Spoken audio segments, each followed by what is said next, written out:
Mateo 16, 16. Mateo 16, 15. Amén, ya lo tenemos. Amén. Bueno, dice este pasaje, me parece un pasaje muy bonito porque el Señor iba enseñando, ¿no? Y se me asemeja un poquito ahorita a lo que estamos en la clase de música, que el Señor iba enseñando, pero enseguida preguntaba qué habían entendido, o los confrontaba a ver qué era lo que ellos habían aprendido. Y la vida con el Señor es así, ¿no? Él enseña a uno, pero también, bueno, venga a ver qué fue lo que aprendió, o cómo es que usted está andando, o más bien diría la palabra más explícitamente, que no seamos solamente oidores, sino hacedores. Y en ese ejercicio es donde se ve si realmente nosotros hemos aprendido del Señor, ¿cierto? El Señor le dice aquí a sus discípulos, quiero que le leamos desde el 13, dice: viniendo Jesús a la región de Cesarea de Filipo, preguntó a sus discípulos diciendo: ¿quién dicen los hombres que es el Hijo del Hombre? Ellos dijeron: uno Juan el Bautista, otros Elías, y otros Jeremías o alguno de los profetas. Paremos ahí un segundito. El Señor le preguntaba a sus discípulos, que eran los que estaban más cercanos, que quién creía la gente que era Él. Yo meditaba en esa palabra y yo sé que el Señor la habla por estos tiempos que están pasando, por la cuestión de la Navidad y todas estas cosas. Ahorita se avecinan que la Semana Santa y todas estas cosas. Y uno se da cuenta que la gente que no conoce a Dios utiliza el nombre de Dios para hacer sus fechorías. Y lo podemos decir así porque pues lo que no está en Dios va en contra de Dios. Lo digo por vivido porque yo también, digamos que me gozaba las fiestas de diciembre.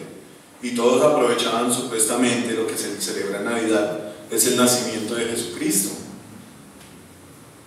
Pero el nacimiento de Jesucristo se aprovecha en lo secular o en la gente que no obedece al Evangelio para hacer fiestas, para hacer orgías. Y orgías no solamente tienen que ver en la parte sexual, sino en la comida, en el trago, en excederse en las cosas. De eso trata también las orgías. A veces nosotros lo relacionamos estrictamente con la parte sexual, pero es ese exceso.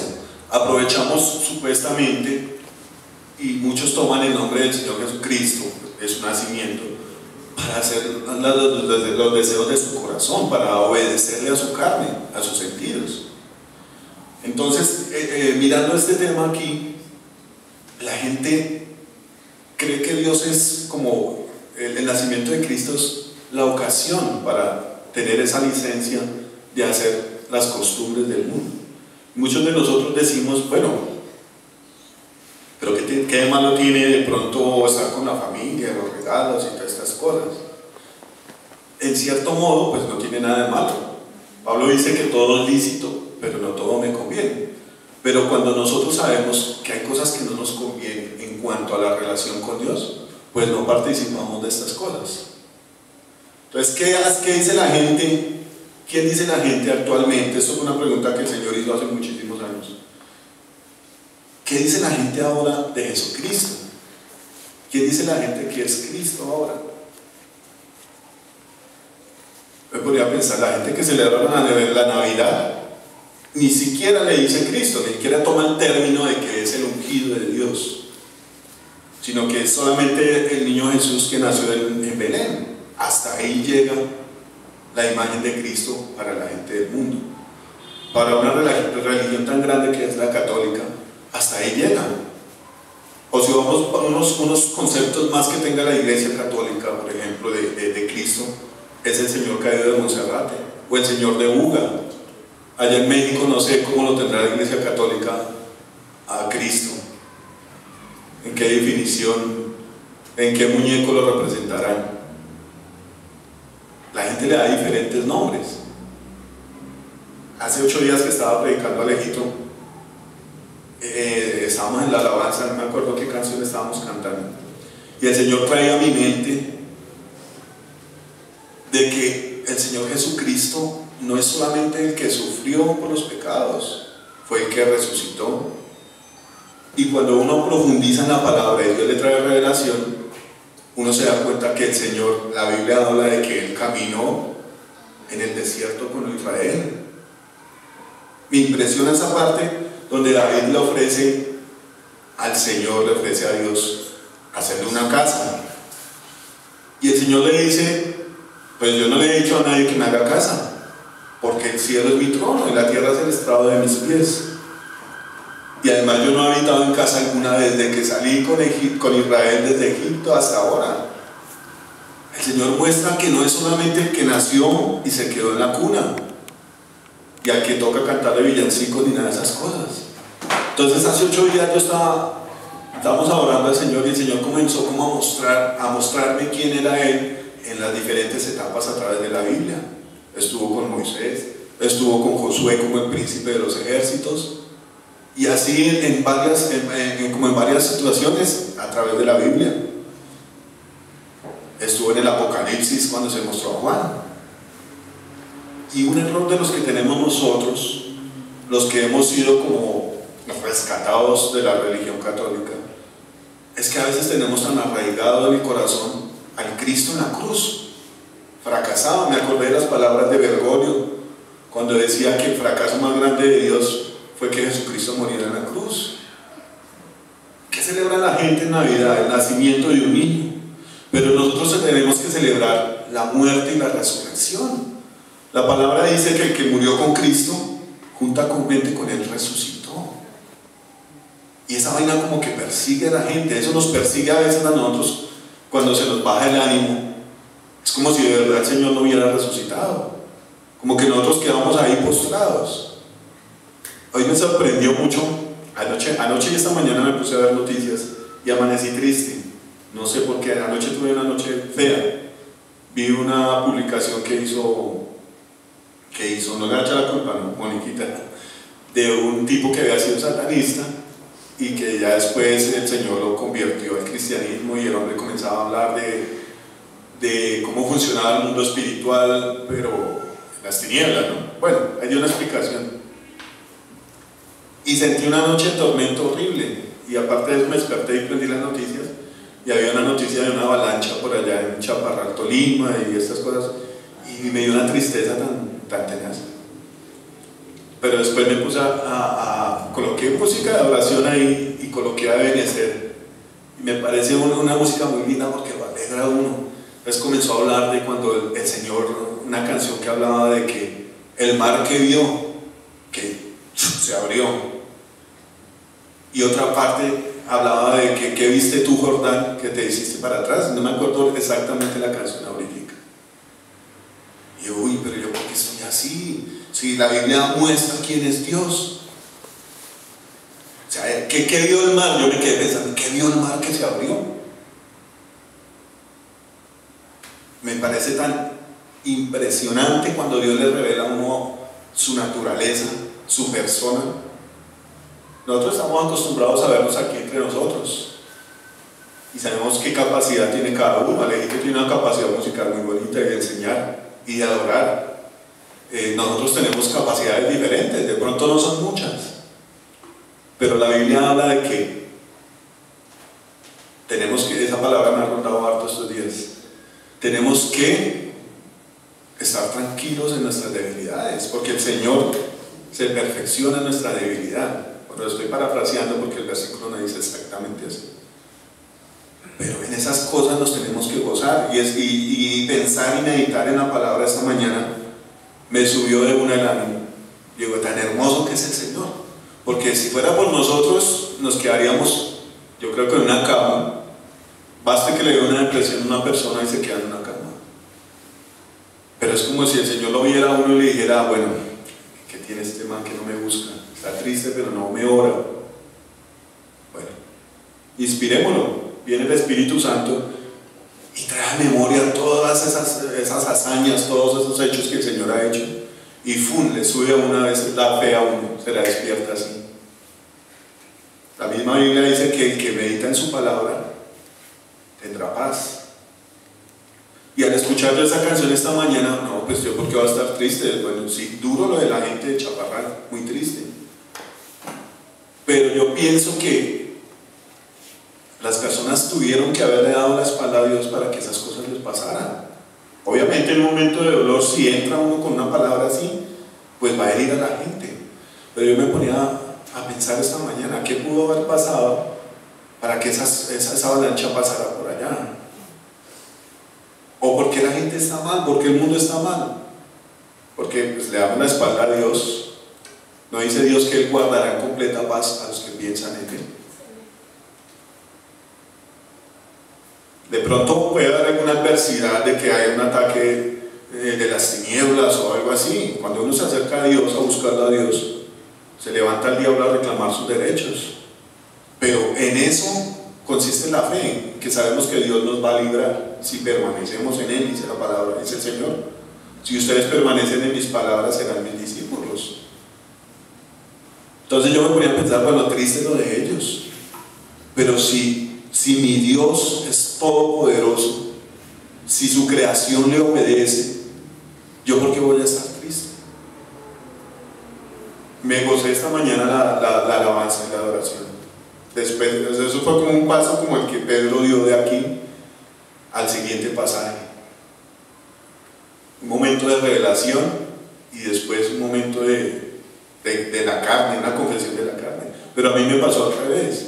Fue un momento en la carne, en tristeza, y en un momento Dios me reveló a través de una canción cuál era su poder, quién es Dios, el poder que Dios tiene sobre su creación, sobre las personas. Entonces, reflexionando en estas cosas, los católicos tienen al Señor Jesús como un muñeco colgado en una cruz y nada más, le dan gloria a María. Los testigos de Jehová, ¿cómo lo tienen a Él? Como un ángel.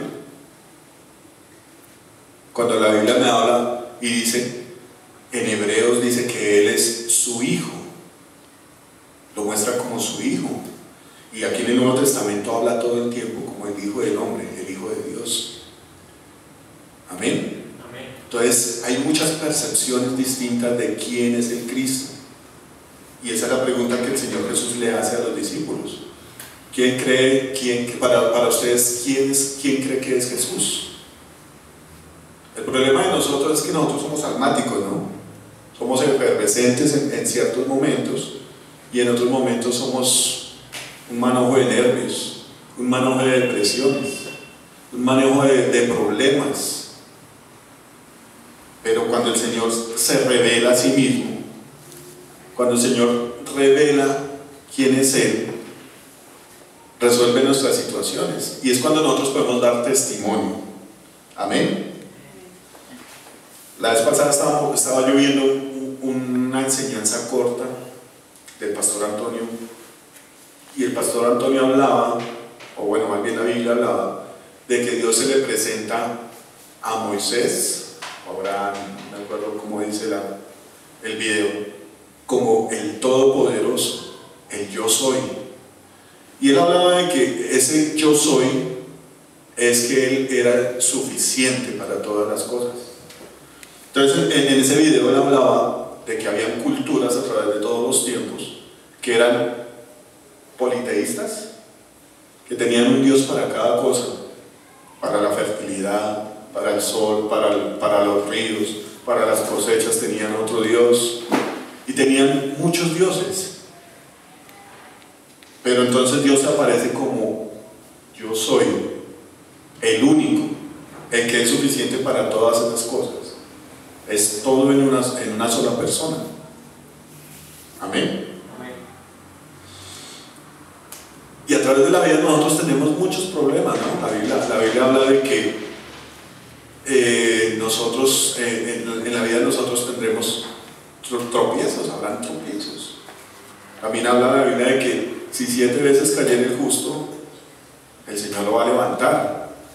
Entonces sí, a través de la vida tenemos problemas cuando somos pequeños, ya cuando somos mayores tenemos problemas también, ya cuando somos ancianos tenemos problemas. Pero para todos esos problemas hay una sola solución, y esa la tiene el Señor. Amén. Ahorita último se ha visto mucho como la falta de empleo, la falta de oportunidades. Estoy hablando aquí de la iglesia. habemos habido muchas personas como en la parte económica como dificultosas las cosas. Pero nosotros tenemos el Dios que dice que Él es el dueño del oro y de la plata. Y Él se la da a quien Él quiere. Para eso tenemos al Dios proveedor. El Señor aparece como un Dios proveedor, ¿cierto? También aparece como el Dios sanador. Amén. Dice en el versículo, volviendo a la lectura, dice en el versículo 14, ellos dijeron, unos Juan el Bautista, otros Elías y otros Jeremías o alguno de los profetas. Ciertamente su pueblo era judío, ¿no? Todos conocían las promesas y las palabras que Dios había hecho por todos los profetas. Y viendo las señales que el Señor Jesucristo hacía, lo relacionaban con uno de esos profetas. Pero ¿a quién se le revela el Señor? ¿A quién le muestra quién es Él? Dice en el versículo 15, Él les dijo, ¿y vosotros quién decís que soy yo? Esa es una palabra para nosotros. Muchas veces uno pasa por encima de la Biblia y no se relaciona con la Biblia. Pero la palabra central es, el Señor nos pregunta para nosotros, ¿quién es Él? ¿Quién es el Señor para cada uno de nosotros? En un momento de tristeza esta mañana yo decía, uy, pero terrible las cosas que pasan a la gente tan necesitada. Y el diablo lo bombardea a uno con muchas cosas, que el salario mínimo subió tan poquito, que todos los impuestos que toca pagar, que les van a pagar a los congresistas, les subieron como casi 2 millones de pesos y el salario mínimo subió 50,000, y lo bombardea a uno con una cantidad de cosas que lo deprimen a uno. Pero a uno se le olvida quién es Dios. Me acuerdo que decía el pastor Mauricio, tanto que hablan del salario mínimo y todas estas cosas, como que lo aburrió esa bola de problemas que venían. Dice, pues hermano, finalmente si le suben poquito, o si le cobran más al Transmilenio, o si toca pagar más impuestos, pues Dios nos tiene que dar para pagar esas cosas. Y bueno, sí, es una palabra de fe. Eso es lo que tenemos que mirar nosotros, porque finalmente el Señor dijo que el reino de nosotros no era de este mundo. Pero mientras estemos en este mundo, el Señor le pedía al Padre que nos cuidara, que nos guardara de este mundo. La gente está como tan habitada y tan atormentada por esas cosas, que no tengo casa propia, que me toca pagar arriendo, que me toca pagar colegio, que me toca pagar todas estas cosas. Finalmente, cuando hay una persecución, ¿qué le toca hacer a la gente que cree en Dios? Correr, esconderse. Eso es lo que toca hacer por fe, por amor a Dios. Pero cuando nosotros nos sumergimos en todos estos problemas, nos olvidamos de quién es Dios, de su poder. Y yo creo que una de las cosas que más irrita o de pronto le saca el mal genio a Dios es que nosotros no le creamos. De hecho, la Biblia está llena de reproches, ¿no? Más que todo en el Nuevo Testamento. Hombres de poca fe. Y el Señor se ponía bravo con la gente que no creía. De hecho, a Israel, por no creerle a Dios después de ver sus maravillas, toda esa generación quedó tirada en el desierto, postrada en el desierto. Habla la Biblia de los que no le creyeron a Él. Dice por allá en Hebreos que a ellos se les predicó el Evangelio por medio del poder y de las obras de Dios, pero no creyeron. Dice, no creyeron porque no escucharon con fe y perecieron en el desierto. Y lo que Dios hace siempre es, como dice la palabra, que Él es nuestro Dios, que nos esfuerza. Yo me pongo a pensar, cuando hablan de esfuerzo, es hacer una fuerza extra. Pero nosotros no estamos cargando de pronto, no sé qué, un bulto pesado con el que podamos, y viéndolo como gráficamente, que le echen más peso. Tal vez eso sería un esfuerzo. Pero de lo que habla el Señor aquí es de forzar, incrementar la fuerza de nuestra fe para que le creamos a sus promesas. La palabra dice que Él no pone una carga la cual nosotros no podamos llevar, pero sí nos esfuerza que creamos más. Y si nosotros nos ponemos a ver la vida de alguno de estos profetas, el Señor siempre los llevaba a un lugar más difícil, un lugar más complicado, para mostrar su gloria, para mostrar su poder. Hablando de Moisés, Moisés estaba bien en Egipto, no tenía necesidad de nada, pero dice que él menospreció también el oprobio y prefirió ser maltratado con su pueblo, prefirió el menosprecio que para obedecerle a Dios. Amén. ¿Y qué pasó con Moisés? Al desierto, a criar ovejitas. Yo pienso aquí en este momento que Moisés tuvo que aborrecer a los pastores en cierto tiempo, porque fue criado con los egipcios. Pero ya después Dios le tocó su corazón y comenzó a amar a su pueblo y comenzó a amar a Dios. Y dejó tirada toda esa fama y toda esa comodidad y comenzó a vivir un escenario más difícil, a criar ovejas, a vivir como tal vez con menos lujos, peor vestidito. Y después de que conoció a Dios se fue a enfrentar a su pueblo donde fue criado, que fue a los egipcios. Y después de eso ni hablar, todos esos desafíos tan impresionantes, pero él vio el poder de Dios y eso lo animó. De hecho me parece tan hermoso cuando Moisés podía hablar con Dios cara a cara, dice la Biblia, y su cara resplandecía y él sabía quién era Dios. Después de ver esas maravillas y todas esas cosas, tuvo que vivir, después de conocer a Dios, tuvo que enfrentar escenarios difíciles en el desierto con una cantidad de gente llena de mañas, gente que no le creía a Dios, y él enfrentó todas esas cosas porque conocía a Dios. Amén. Entonces la cuestión es de nosotros, ¿qué tanto conocemos nosotros a nuestro Dios? Yo creo que muchos de nosotros podemos dar testimonio de las cosas que Dios ha hecho en la vida de cada uno. Algunos tendrán sanidades de parte de Dios, algunos tendrán buenos trabajos de parte de Dios, algunos habrán tenido liberaciones, pero nos hace falta más profundizar quién es Dios. Yo puedo decir que Dios me liberó del tabaquismo, del alcoholismo, pero nos hace falta profundizar. Eso es como un matiz, como una parte del poder de Dios, pero nos hace falta profundizar más. Yo que ya estaba leyendo el libro de los Reyes, y Dios revela el amor que Él tiene aún hacia sus enemigos.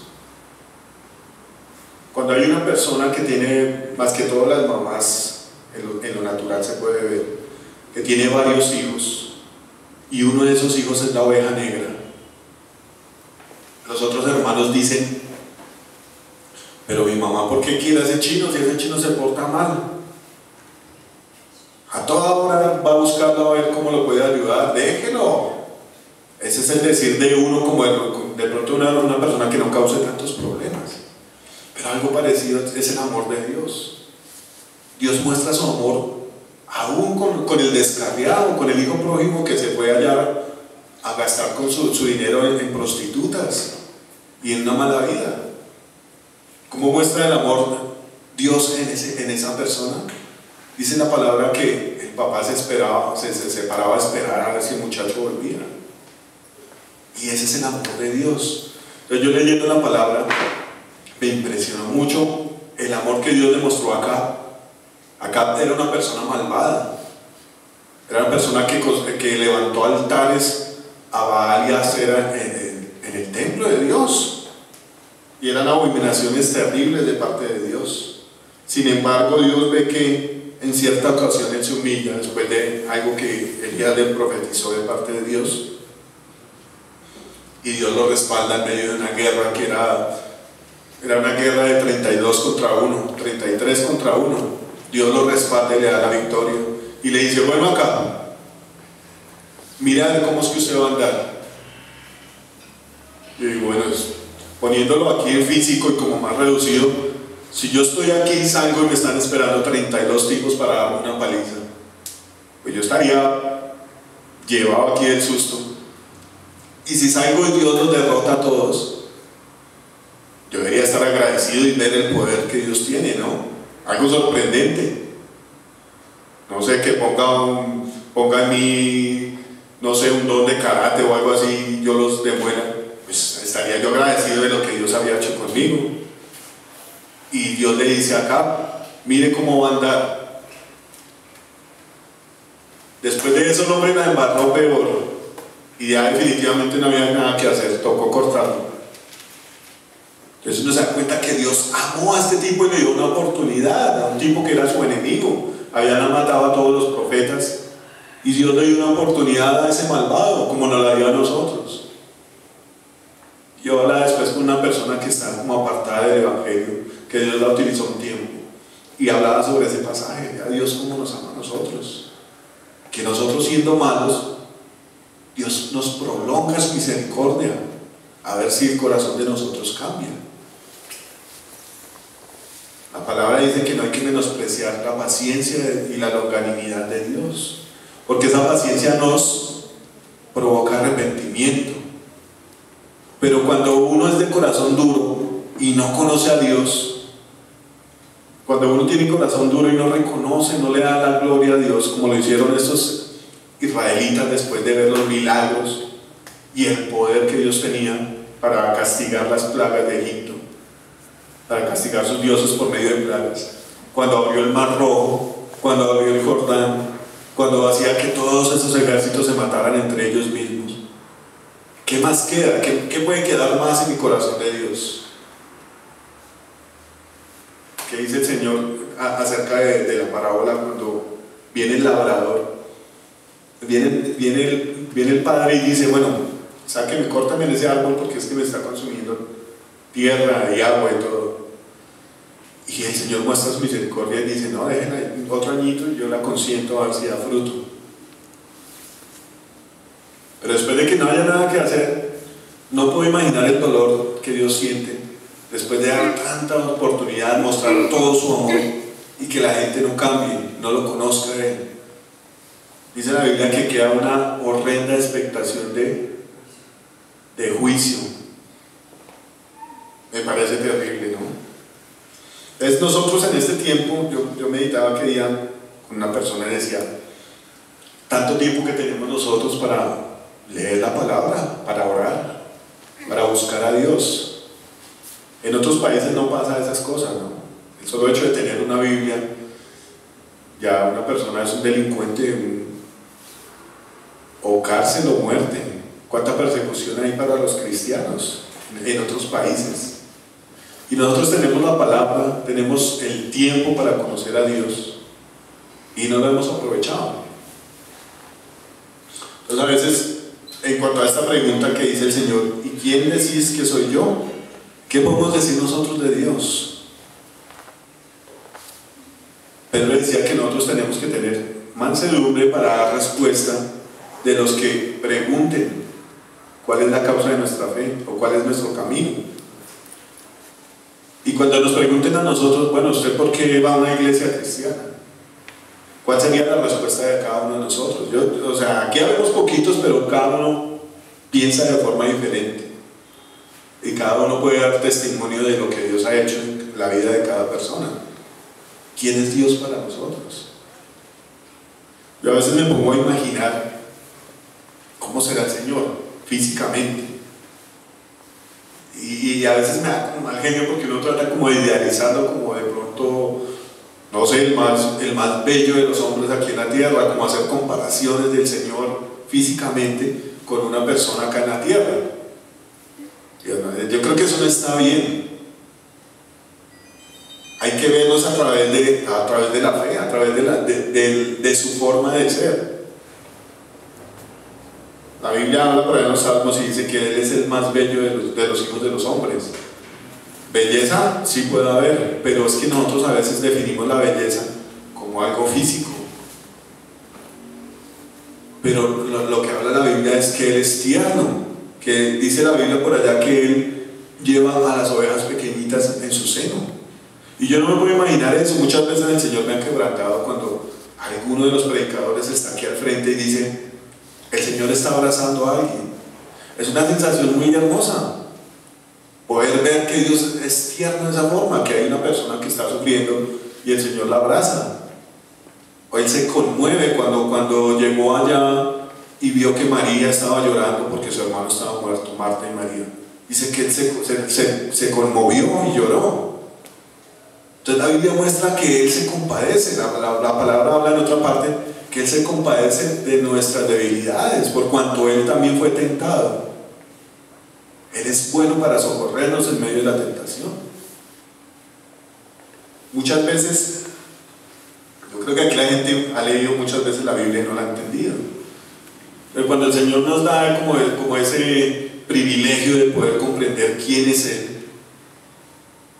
de que no es solamente el muñequito en el pesebre, esperando que hagan la buñuelada bailable, la destapada de regalos, la parranda de 3 días, el asado de 3 días, porque yo estuve en esos asados de 3 días. El Señor no es eso, el Señor es misericordia, es amor, es poder. Y yo creo que Dios se va revelando a la vida de cada uno conforme a la búsqueda de cada uno, ¿no? A la entrega de cada persona. Obviamente cada persona tiene un propósito diferente en los planes de Dios, pero cuando nosotros nos acercamos a Dios, Él va revelando una parte de su persona. Amén. Dice, respondiendo Simón, Pedro dijo: tú eres el Cristo, el Hijo del Dios viviente. Dice la traducción del Cristo. Nosotros podemos entender que el Cristo es el ungido de Dios. Amén. Es el que Dios mandó para que nos salvara a nosotros. Pero otras personas, ¿qué podrán entender del Cristo? O muchas veces nosotros también leemos la palabra y el Cristo. Volvemos y lo relacionamos con el Cristo que se cuelga la gente acá. O ahora la moda es colgárselo en el tobillo, ¿no? Y no le damos como la interpretación profunda a esa imagen del Señor, el ungido de Dios, el que Dios envió para que salvara a su pueblo. Yo quiero que busquemos Lucas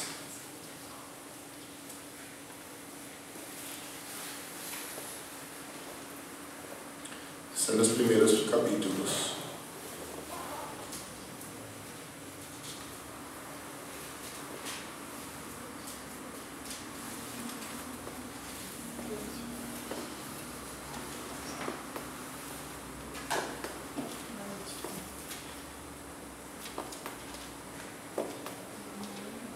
Dice en el capítulo 2, en el versículo 28, 27, dice que había un hombre que se llamaba Simeón, ¿no?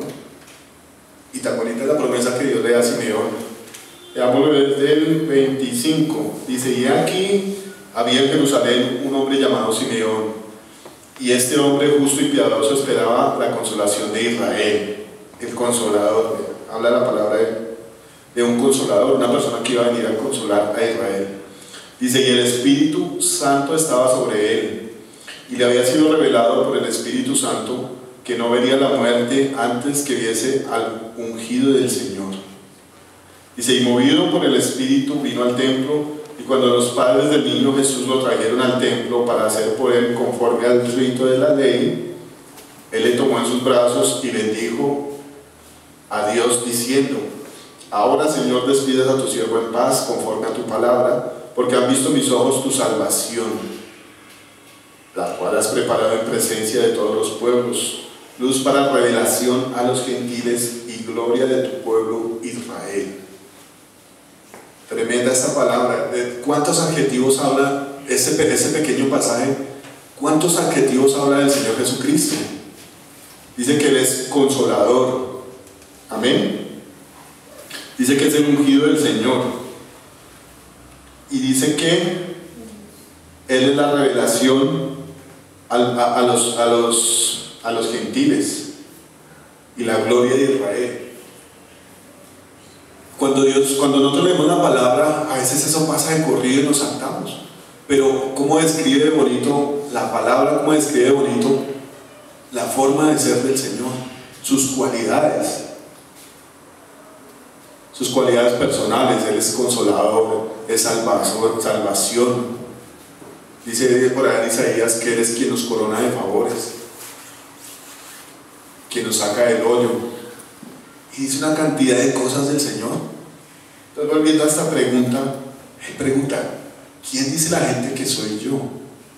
Nosotros como cristianos, ¿qué podemos decir del Señor? Pedro dice, bueno, estén atentos, con mucha mansedumbre. Cuando la gente le pregunte quién es Dios, ustedes tienen que dar respuesta. Pero ¿cuánta profundidad le damos nosotros al estudio de la palabra, a la oración, a lo que el Señor ha hecho? Eso se ve muy reflejado en la oración. A mí a veces me daba pereza cuando nos sentábamos a almorzar y le decían a cierta persona que orara. Era una oración por ahí de unos 15 o 20 minutos y uno con esa hambre ya que le sonaba el estómago. ¡Ay, santo Dios! ¿A qué hora se iba a acabar esto de almorzar? Daba gracias por todo, casi que oraba por toda la iglesia. Y yo con esa hambre, ¿será que ya? Pero ya uno metido con el Señor. Es bonito aprovechar cada oportunidad para orar. También con entendimiento, pues no nos vamos a orar unas 2 horas en la hora del almuerzo, pero aprovechar esa oportunidad para reconocer el favor de Dios, para orar por la gente que está necesitada. Y uno se da cuenta que en la oración de una persona se puede ver qué tanto conoce esa persona al Señor. Cuando una oración es pobre, pues ciertamente el conocimiento de Dios también será pobre, o al menos la lectura de la palabra. Eso es como una regla, ¿no? La cantidad y la calidad de su oración, que se basan mucho en la lectura y el conocimiento de la palabra que usted tenga. Si usted quiere que el sol se detenga mañana, pues ore como oró Josué. ¿Me explico? Si usted quiere que Dios le provea, pues pídale a Dios que le provea. Y hay muchos modelos de oración y hay muchas formas de pedirle a Dios. Amén. De eso se trata, conocer al Señor también, ¿no? Y conocerlo pues también es hacer su voluntad, ¿no? Dice, respondiendo Simón Pedro dijo, tú eres el Cristo, el Hijo del Dios viviente. Pedro sabía y mucha gente esperaba la venida del Mesías, del ungido de Dios. Pero eso se dio solamente por la revelación. ¿Y a quién le reveló Dios esas cosas en este momento? A los que conocían la autoridad del Hijo. Amén. Dice, entonces le respondió Jesús, bienaventurado eres Simón, hijo de Jonás, porque no te lo reveló carne ni sangre, sino mi Padre que está en los cielos. ¿A quién estaba hablando el Señor en ese momento? Pues a sus discípulos, ¿cierto? ¿Y a quién les revela esas cosas profundas Dios? La vez pasada estábamos hablando de estas cosas de las revelaciones, ¿no? Me parece bonito cuando Dios le reveló los sueños a José y lo sacó de un problema bien duro que tenía. Pero ¿por qué ese privilegio de que Dios le revelara el sueño a este varón? Porque era un hombre que conocía a Dios y lo obedecía. Amén. ¿Quién podría estar feliz con que sus 10 hermanos le dieran una paliza y lo vendieran como esclavo? Cualquier persona con el raciocinio normal del mundo estaría bravísimo con sus hermanos. Incluso los hermanos decían que tenían miedo de que el hombre después los cogiera y los castigara. Pero el hombre pudo entender que Dios lo preparó, lo tuvo así para darle salvación a Israel en su momento de hambre. Amén. Entonces claramente se ve que estos varones tenían conocimiento de Dios. Ellos sí podían decir quién era Dios. Me gustan también las historias de Daniel. Daniel tenía unas revelaciones impresionantes, porque el hombre entendía quién era Dios y entendía el poder de Dios, y por eso actuaba de esa manera, incluso arriesgando su vida, obedecía a Dios y no a los hombres. ¿Y qué hacía Dios? Le revelaba sus cosas más íntimas, sus secretos más impresionantes. Amén. Entonces yo creo que podemos dejar hasta acá. Pero yo los invito a que meditemos en esas cosas. Para nosotros, ¿quién es el Señor Jesús? Hay una cosa que me impresiona en el Apocalipsis, y es que Juan tuvo la revelación del Apocalipsis, y dice la palabra que Juan estaba preso en la isla de Patmos, ¿no? Por causa del Señor. Y a mí me impresiona cómo, si Juan andó con el Señor Jesucristo y dio testimonio, y él prefirió ser echado en una paila hirviendo antes que negar su fe y negar a su Señor. es un alto grado de conocimiento, de saber que no se iba a morir, o si se moría ahí, como decían estos tres en Daniel, no nos vamos a arrodillar, y así nos muramos, vamos a dar gloria a Dios, no nos vamos a arrodillar ante su estatua. Algo parecido pasó con Juan. Él se dejó echar en su pailita, no sé cómo podría haber quedado Juan después de esa paila. Tal vez su piel quedó desfigurada, no sé, ya sería producto de la imaginación. Pero ¿cómo este hombre que amaba tanto al Señor Jesucristo, cuando tuvo esa revelación, dice la palabra que él cayó como muerto? Yo podría decir que Juan lo conoció, y lo conoció muy bien cuando él anduvo en la tierra, porque la Biblia dice que él era de los más cercanos, que se recostaba en su pecho, que era como el más consentido. Incluso el Pedro por allá después hace una escena de celos. Bueno, ¿y este qué? El Señor le dijo, usted no se meta ahí.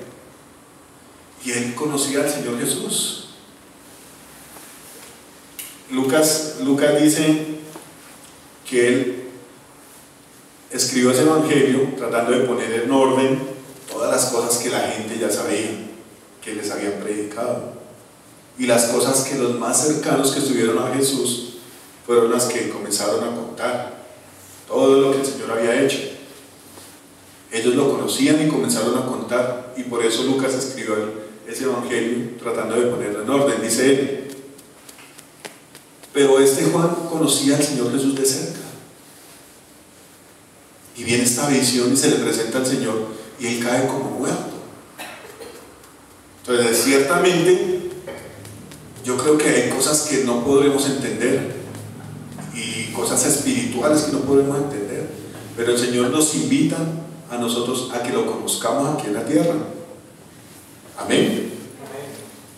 De hecho, esta palabra era escrita para eso, para que nosotros conozcamos a Dios, conozcamos cuál es su voluntad, qué es lo que a Él le agrada, cuál es el fin que vamos a tener nosotros. Y hay una cantidad de cosas que yo creo que no se podría resumir, ¿no? Alguna persona decía, un predicador, decía que los 4 seres vivientes que están delante del trono de Dios, dice que se postran y cada vez que alzan su rostro le dan la gloria a Dios, porque Dios muestra cosas nuevas. Entonces yo me imagino que no hay límite para conocer al Señor, pero lo que Él nos pide es que lo conozcamos aquí en la tierra. ¿Cuáles son sus peticiones? ¿Cuáles son sus decretos? Amén. Entonces yo le invito a que oremos, ¿vale? Y que Dios revele su palabra, que la palabra de Dios haga algo en nuestro corazón. Amén.